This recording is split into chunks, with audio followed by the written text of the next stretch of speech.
hung thick with the stench of cheap whiskey and shattered dreams. They had cornered me, their faces twisted with a mixture of triumph and something that looked disturbingly like pity. I could taste the iron scent of my own crimson, a slow trickle down my chin that mirrored the collapse of everything I thought I knew. The world spun, a dizzying kaleidoscope of betrayal, and in that moment, I understood. This wasn't just a defeat, it was a declaration of war. They wanted me gone, but they underestimated the quiet fury that was now taking root deep within my soul. If you've ever felt betrayed by family and the burning need for justice simmers inside you, subscribe now and join a family that understands. My name is Amanda, and until recently, I thought I had a pretty normal life. A little boring, maybe, but normal. I had a good job as a software engineer, a decent apartment, and a family that, while not perfect, I genuinely loved. My parents, bless their hearts, were the quintessential small-town folks, always eager to lend a hand and fiercely proud of their 2 daughters. My older sister, Emily, was the golden child, beautiful, charismatic, and successful in ways that always seemed just out of my reach. I didn't begrudge her accomplishments. I was genuinely happy for her, or at least I thought I was. We had our share of sibling rivalry growing up, the usual squabbles over clothes and attention, but underneath it all, I believed there was a deep, unbreakable bond. Apparently, I was wrong. The annual family reunion was always a highlight of my year. It was a chance to reconnect with aunts, uncles, cousins, and grandparents, a chaotic but comforting reminder of where I came from. This year, however, things felt different from the start. A few weeks before the reunion, I received a strange text message from my dad. "Amanda, skip the reunion this year. Trust me, it's better for everyone. Your sister's boyfriend is, well, he's a senator now." I was confused. Emily had been dating some guy named Richard for a few months, but I hadn't realized things were that serious or that he was some high-powered politician. I called my dad immediately, my mind racing with questions. He was evasive, hesitant to provide any real details. He just kept repeating, "It's complicated, Amanda. Just trust me on this one. Stay home." Of course, that only fueled my curiosity. What could possibly be so complicated that it required me to miss the family reunion? Was Richard some hen of monster? Was Emily in danger? My imagination ran wild, conjuring up all sorts of outlandish scenarios. Despite my dad's warning, I decided to go. I needed to see for myself what was going on. I booked my flight, packed my bags, and braced myself for whatever awkwardness awaited me. The reunion was held at my grandparents' farm, a sprawling property that had been in our family for generations. As I drove down the long, winding driveway, I couldn't shake the feeling that I was walking into a trap. The air was thick with anticipation, and not the good kind. People milled around, laughing and chatting, but there was an undercurrent of tension that I couldn't ignore. Emily spotted me first. Her eyes widened in what I initially thought was surprise, but then I saw a flicker of something else, something cold and calculating. She rushed over, a fake smile plastered on her face. "Amanda, what a surprise! Dad said you weren't coming." Her voice was too sweet, too forced. It set my teeth on edge. "I decided to come after all," I said, trying to sound casual. I wouldn't miss the chance to see everyone. She linked her arm through mine, steering me towards a group of people standing near the barbecue pit. "Well, I'm glad you're here. I want you to meet Richard." And there he was, the man of the hour, Senator Richard Harding. He was tall, handsome, and oozed the kind of polished charm that only comes from years of practice. He shook my hand, his grip firm but not too aggressive. "It's a pleasure to meet you, Amanda. Emily has told me so much about you." He had that politician way about him, where it felt like you were the only person in the room, even though he had just met you. Throughout the afternoon, I tried to get a sense of what was going on.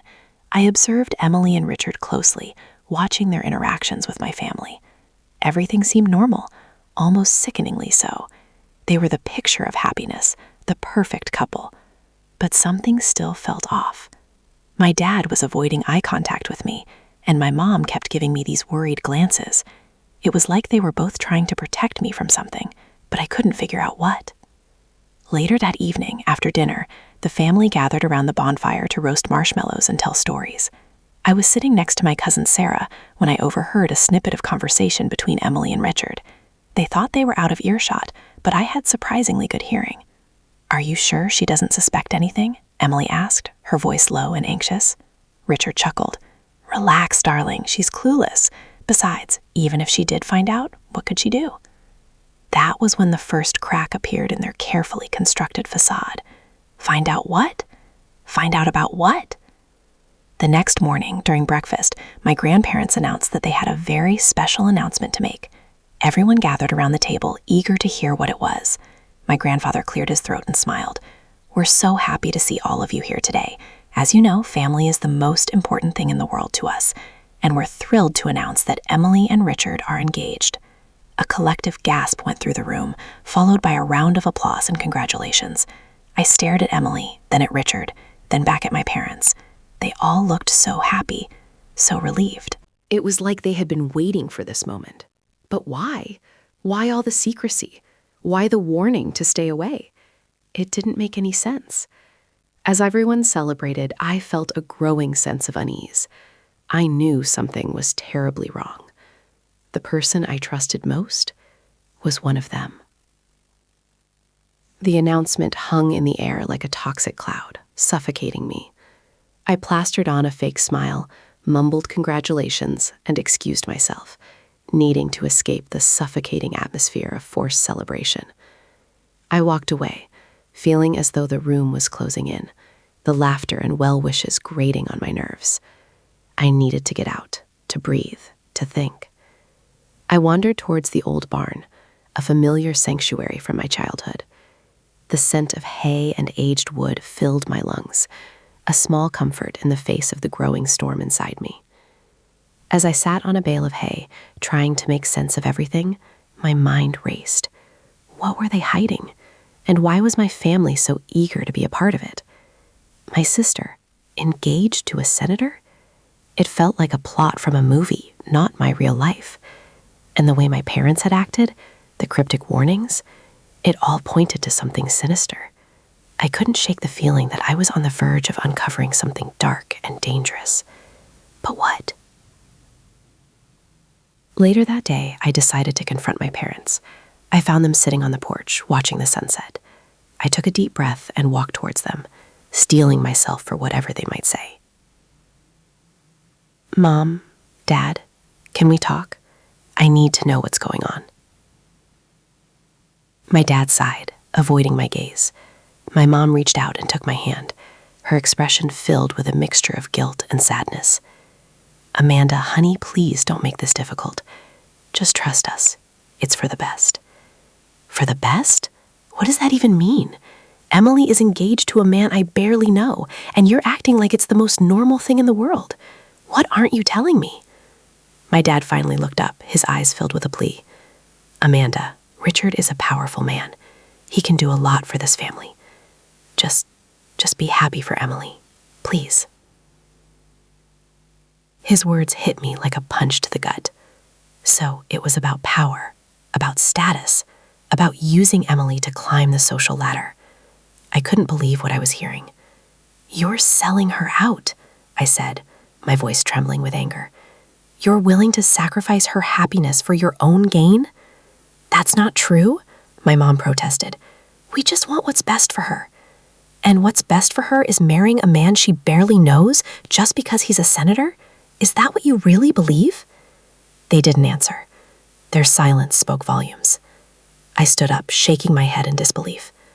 "I can't believe you," I said, my voice barely above a whisper. "I thought you loved us. I thought family meant something to you." I turned and walked away, tears streaming down my face. The weight of their betrayal was crushing me. The next few days were a blur. I tried to talk to Emily, to reason with her, but she refused to listen. She was completely enamored with Richard, blinded by his charm and his promises. She accused me of being jealous, of trying to sabotage her happiness. It was like talking to a stranger.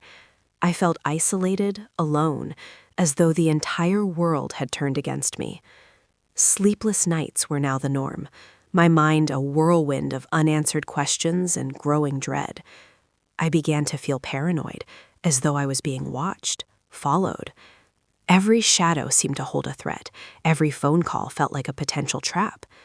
I started researching Richard, digging into his past, searching for any clue that might explain his hold on my family.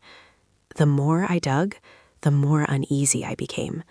His public persona was squeaky clean, the image of a devoted public servant. But underneath the surface, I found whispers of shady deals, of questionable connections, of a ruthlessness that chilled me to the bone. I was slowly piecing together the puzzle, and the picture that was emerging was terrifying. He wasn't just a politician, he was a predator, and my sister was his prey. One evening, while I was going through some old family photos, I stumbled upon something that made my blood run cold. It was a picture of my dad and Richard, taken years ago, long before Emily even met him. They were standing together, smiling, with their arms around each other. It was clear that they knew each other well, very well. The realization hit me like a tidal wave. This wasn't just about Emily and Richard. It was about my dad. He had been planning this all along. He had set Emily up, using her as a pawn in his own twisted game. The anger that had been simmering inside me finally reached a boiling point. I couldn't stand by and watch as my family destroyed itself. I had to do something, anything to stop them. But what? Richard's biggest weakness? They thought they were untouchable. I started to formulate a plan, a dangerous plan, but the only one I could see that might actually work. It was a long shot, but I was desperate. I had to expose Richard for who he really was, even if it meant risking everything.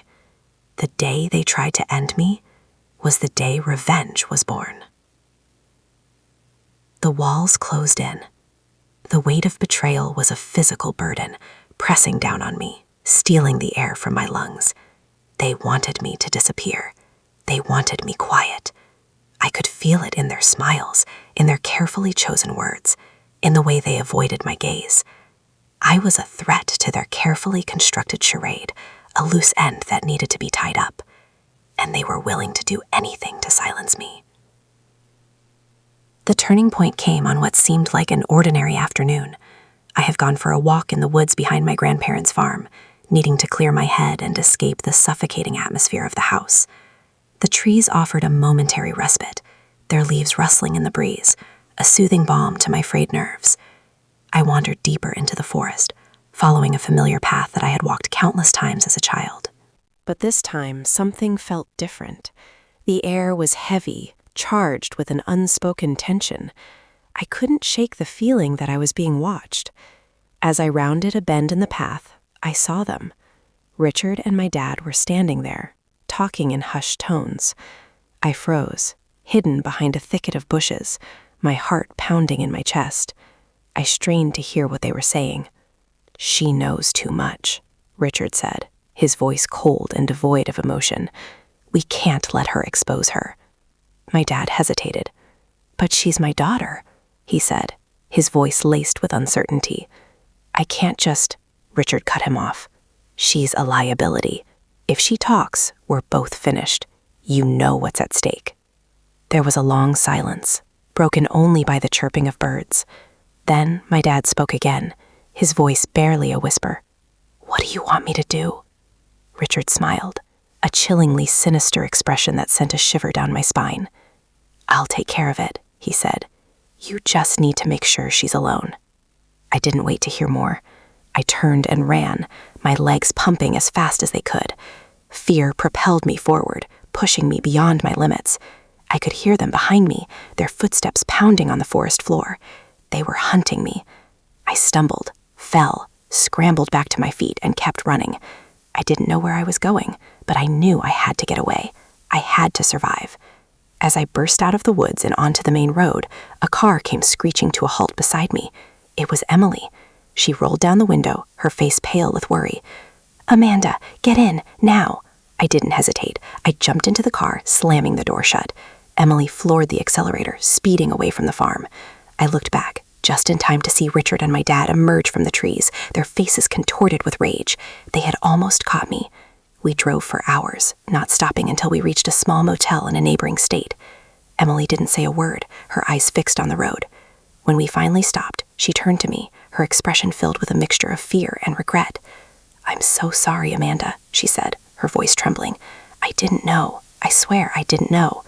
I stared at her, numb with shock. "Know what? Know that your fiancé is a monster? Know that your father is willing to have me removed?" She started to cry, the tears streaming down her face. "Richard told me. He told me that you were unstable, that you were making things up. I wanted to believe him. I wanted to believe that he was a good person." "And what about Dad?" I asked, my voice barely above a whisper. "Did he tell you that he was in on it too?" She nodded, her head bowed in shame. He said it was for the best, that Richard could give us everything we ever wanted." That night, I didn't sleep. I lay awake, staring at the ceiling, replaying the events of the day in my mind. The betrayal, the chase, the realization that my own family was trying to end me, it was all too much to bear. I felt broken, shattered, as though my entire world had been ripped apart. They had taken everything from me, my family, my trust, my sense of security. They had left me with nothing but pain and despair. As the sun began to rise, casting a pale light through the motel window, something shifted inside me. The pain was still there, but it was no longer the dominant emotion. It was replaced by something else, something colder, something harder. Resolve. They had tried to destroy me. They had tried to silence me, but they had failed. I was still alive, and I was no longer afraid. I would not let them get away with what they had done. I would not let them ruin my life. I would fight back. I would expose them. I would make them pay. A slow smile spread across my face, a smile that was devoid of warmth and filled with a steely determination. They had underestimated me. They had thought I was weak, but they were wrong. I was stronger than they could ever imagine. I would use their own arrogance against them. I would use their secrets to destroy them. I would become their worst nightmare. The exact day they tried to end me, I exposed the truth. The game had changed. I was no longer the victim. I was the planner. I smiled. I played their game, acted the part of the wounded daughter, the naive sister. But beneath the surface, I was recording everything. Every word, every action, every subtle glance. It all went into my mental vault. Emily, racked with guilt, became my unwitting ally. She provided access, information, a glimpse into their twisted world that I never could have achieved on my own. It started small, casual conversations recorded on my phone, disguised as friendly chats. Then, bolder moves. Emily, at my urging, began to accidentally leave her phone recording during key meetings between Richard and my father. The risk was immense. One slip-up, one moment of carelessness, and our plan would crumble. The tension was a constant companion, a tight knot in my stomach that never seemed to loosen. There were close calls, moments when Richard's suspicion flickered like a flame, threatening to engulf us. But Emily, bless her heart, played her part perfectly. She was the picture of naive innocence, patting her eyelashes and giggling at his jokes, all while secretly gathering the evidence that would bring him down. One afternoon, while Richard was away in Washington, Emily managed to sneak me into a study. It was a treasure trove of information, a glimpse into the dark heart of his operation. I found documents detailing shady land deals, offshore accounts, and backroom agreements that reeked of corruption. I photographed everything, meticulously documenting each piece of evidence. But the real prize was his computer. I knew that buried within its hard drive lay the key to unlocking everything. I needed to get in, but it was password protected. I spent hours trying different combinations, running through every conceivable password he might use. Nothing worked. Frustration mounted, threatening to derail my carefully laid plans.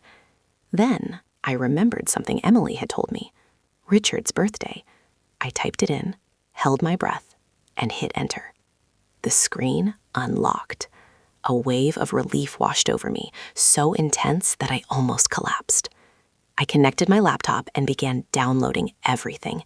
Emails, documents, financial records. It all poured onto my hard drive. It was a slow process, agonizingly slow. Every minute felt like an eternity. I kept expecting Richard to walk through the door, to catch me in the act, but he didn't. Fortune, it seemed, was on my side. As the download neared completion, I stumbled upon a hidden folder, cleverly disguised as a system file. Curiosity piqued, I opened it. Inside, I found a series of videos of Richard with different women who were clearly being coerced.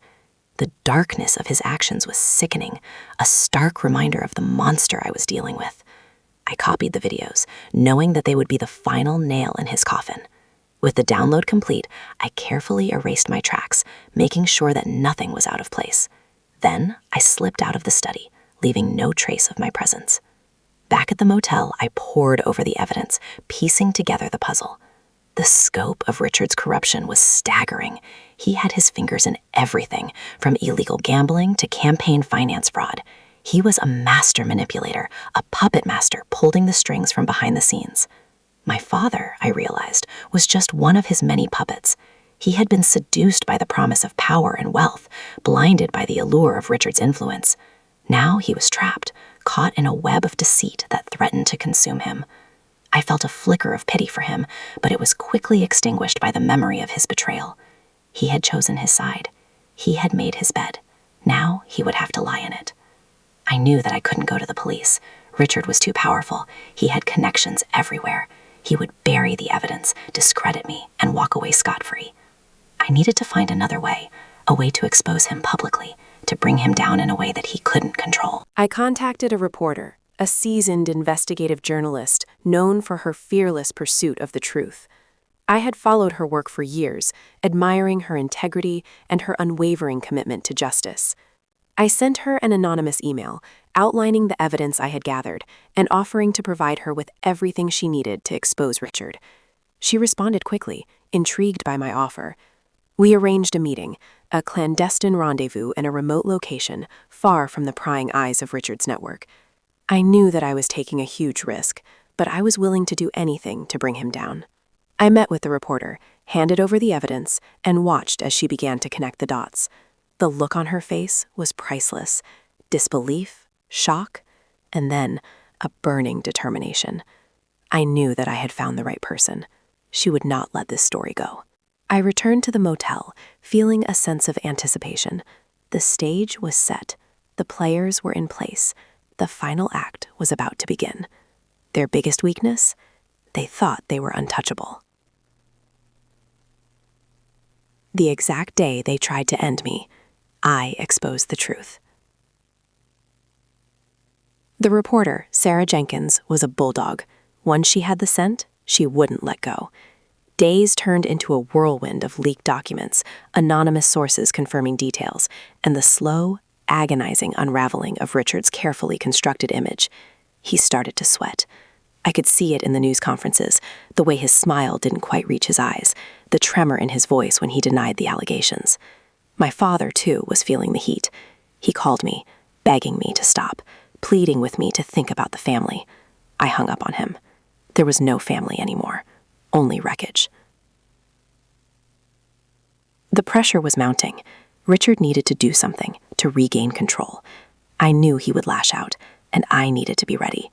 Emily, bless her, kept me informed of his every move. He was frantic, desperate, trying to plug the leaks and silence the voices that were rising against him. He didn't know where the information was coming from, but he knew it was coming from someone close to him. Suspicion fell on Emily. He started to question her, to probe, to test her loyalty. She held firm, playing the part of the devoted fiancé, but the strain was taking its toll. I knew it was time to spring the trap. I needed to lure Richard into a situation where he couldn't deny the evidence, where he couldn't use his power to manipulate the narrative. I crafted an email, using a burner account, and sent it to Richard. It was carefully worded, hinting at even more damaging information that could destroy him completely. I offered to meet him, alone, to discuss a settlement. The location? The old abandoned warehouse down by the docks, a place where no one would hear him scream. It was a risky move, but I knew he wouldn't be able to resist. The bait was too tempting. He had to know what I had, and he had to silence me, once and for all. I waited, my heart pounding, wondering if he would take the bait. Hours passed. Then, a reply. He agreed to meet. Midnight. Alone. My hands trembled as I read the email. This was it. The moment of truth. There was no turning back. I spent the next few hours preparing. I rigged the warehouse with hidden cameras, strategically placed to capture every angle. I contacted Sarah Jenkins, the reporter, and told her to have her team ready to move in at a moment's notice. I wanted everything documented, every word, every action. I also made sure to bring a little insurance of my own, something to level the playing field. As midnight approached, I drove to the warehouse, the air thick with anticipation. The docks were deserted, the only sound the lapping of the waves against the pilings. I parked my car a few blocks away and walked the rest of the way, wanting to avoid any suspicion. The warehouse loomed before me, a dark and imposing structure. I took a deep breath and stepped inside. The air was cold and damp, the smell of mildew and decay heavy in the air. I could hear the scurrying of rats in the shadows. It was the perfect setting for a final confrontation. I waited in the center of the warehouse, the only light coming from the sliver of moon visible through the broken windows. The minutes ticked by, each one feeling like an eternity. Then, I heard it, the sound of a car approaching. Headlights swept across the warehouse windows. He was here. I steeled myself, ready to face him. The car doors opened, and two figures emerged. Richard and my father. My father? He was supposed to be my backup, my inside man to defuse any problems that might arise. But that couldn't be the case now. Was this a trap? My trap sprung on me? Richard stepped forward, his face grim. "Hello, Amanda," he said, his voice cold and menacing. "I see you got my message." I nodded, my eyes fixed on him. "I have what you want," I said, my voice steady, despite the fear that was gnawing at me. "But first, I want answers. Why did you do this? Why did you try to end me?" Richard chuckled, a hollow, empty sound. "You were a threat," he said. "You knew too much. You had to be silenced." He gestured towards my father. "He understood that. Didn't you, Robert?" My father looked down, his face etched with shame. I thought it was for the best," he stammered. "I thought it was the only way to protect the family." "Protect the family?" I spat, my voice filled with contempt. "You betrayed us. You sold us out to this monster." Richard stepped closer, his eyes gleaming with malice. "Enough talk," he said. "Give me the information, and this can all be over." I smiled, a slow, deliberate smile. "Oh, it's going to be over, Richard," I said, "but not the way you think." I reached into my pocket and pulled out a small device, a remote control. I pressed the button. Suddenly, the warehouse was flooded with light. The hidden cameras whirred to life, recording everything. Richard's face contorted with rage. "What is this?" he snarled. "You set me up." "That's right, Richard," I said. "The world is about to see you for who you really are." Then, from the shadows, a voice boomed. "Don't move. This is the police." Uniformed officers swarmed the warehouse, weapons drawn. They quickly apprehended Richard and my father, cuffing their hands behind their backs. Richard struggled, yelling obscenities, but it was no use. His empire was crumbling around him. As they led him away, he turned to me, his eyes filled with hatred. "You haven't won, Amanda," he spat. "This isn't over." I just smiled. The reporter, Sarah Jenkins, emerged from the shadows, her camera crew in tow. They captured every moment, documenting the arrest, the evidence, the sheer devastation on Richard's face. The next morning, the story broke. It was everywhere. Every news outlet, every social media platform was buzzing with the news of Richard's arrest and the exposure of his corrupt empire. The evidence was irrefutable.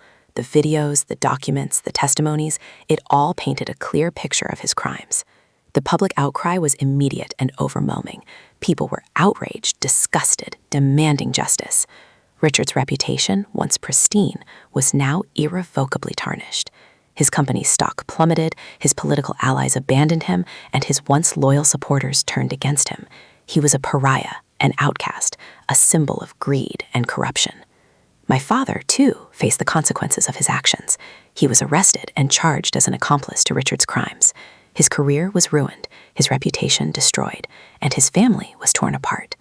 Emily, devastated by the betrayal, broke off her engagement with Richard and cooperated with the authorities, providing them with even more evidence against him. She was hailed as a hero, a whistleblower who had risked everything to expose the truth. As for me, I watched it all unfold from a distance, a sense of satisfaction washing over me. They had tried to destroy me, but they had failed. I had exposed them, brought them to justice, and reclaimed my life. The trials were a media circus. Richard fought tooth and nail, using every trick in the book to try to evade conviction. But the evidence was overwhelming. The jury found him guilty on all counts. He was sentenced to decades in prison, his power and influence stripped away. My father, too, was convicted, receiving a lesser sentence for his role in the crimes. As Richard was led away, I caught his eye. He looked defeated, broken, a shell of the man he once was. I felt a twinge of something, not pity exactly, but perhaps a flicker of understanding.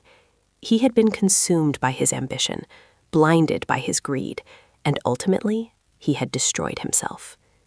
In the aftermath of the trials, I tried to rebuild my life. It wasn't easy. The scars of the betrayal ran deep, but I was determined to move forward, to heal, to find happiness again. I reconnected with friends, pursued my passions, and focused on creating a life that was meaningful and fulfilling. Emily and I grew closer, our bond forged in the fires of adversity. She became my confidant, my ally, my friend. We supported each other, helping each other to heal and to move on. The experience changed me. It made me stronger, more resilient, more determined than ever to fight for what is right. I learned that even in the darkest of times, hope can prevail. That even when you are betrayed by those closest to you, you can find the strength to overcome. That even when you are knocked down, you can rise again. I often think about Richard and my father, about the choices they made and the consequences they faced. I don't hate them. I don't wish them harm. But I also don't forgive them. What they did was wrong, and they had to pay the price. Some people might say that revenge is a dish best served cold, that it's a destructive emotion that consumes you from the inside out. But I don't see it that way. For me, revenge wasn't about hatred or spite. It was about justice. It was about holding people accountable for their actions. It was about protecting myself and others from harm. Revenge isn't sweet. It's necessary. It's a tool, a weapon, that can be used to fight back against injustice. It's a way to reclaim your power, to take control of your life, to send a message to the world that you will not be a victim. They lost everything. I just smiled. Would you have done the same? Let me know in the comments. Subscribe for more justice.